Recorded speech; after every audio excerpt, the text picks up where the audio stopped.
Guys, yun, good morning, no? Good morning sa inyo, naku. Medyo matagal-tagal tayong walang upload. Gawa nang na-busy tayo, no? At nag-uulan-ulan din kasi. Siguro mga 2 linggo yata nag-uulan-ulan dito. Kaya di tayo ganoon nakalabas, no? Tuwing off ba. So guys, napakaganda lang ng ngayon. Ng araw ngayon. Yan, no? Kikita nyo. Araw, no? Nakita ko nga sa sa weather. Yun nga. Ngayong araw tag-araw, no? Tag-araw, no? So off tayo ngayon at na-tsempo dahil yun nga. At mamaya ay mag-grocery din kami. Ito, ginala ko lang si ayan, si Dilo. Winok ko gawa nga ng 2 linggo, 1 linggo na yatang hindi ko na ilalabas to. Kasi nga nag-uulan-ulan at talagang maghapon umuulan, no?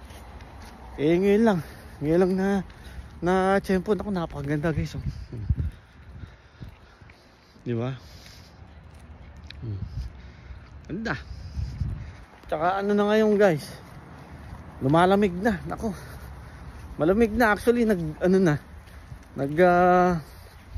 umabot na ng 4 degrees Celsius dito. Nung nung last week, no? Kaya buti na lang guys, nakapagpalit na tayo ng gulong kasi ganun pala yun guys, ganun pala. kasi di ba guys, kung naalala nyo, naka all season lang tayo nung gulong natin, all season lang tayo. So nagtataka ako kaya pala medyo bumigat yung kabig ko ng manibela. Kasi nga na guys, malamig na yung daanan. Nabasa ko lang pagka pumalo ng mababa sa 10 degrees Celsius yung klima nung kalsada, dapat pala talaga yun, kailangan mo na magpalit ng gulong. Kung naka all season ka, magpalit ka na ng gulong, whether winter tire or yung all weather na gulong, no? Kaya pala tumitigas. Kaya nito ko lang din na isip na kailangan pala talaga yun. Kala ko nga yung all season na yun pang mapa winter, mapa fall or mapa spring. Yung pala hindi, no? Kaya buti na lang guys, matagpalit tayo. Kala ko nga kailangan ko na magpalit or tumigas lang talaga yung manibela na kailangan mo maglagay or magpalit ng oil, ganon. Hindi pala. Dun pala, yung pala yung dahilan, no? Kaya yun, eto, uwi na rin kami ni Lilo. Ayan, oh.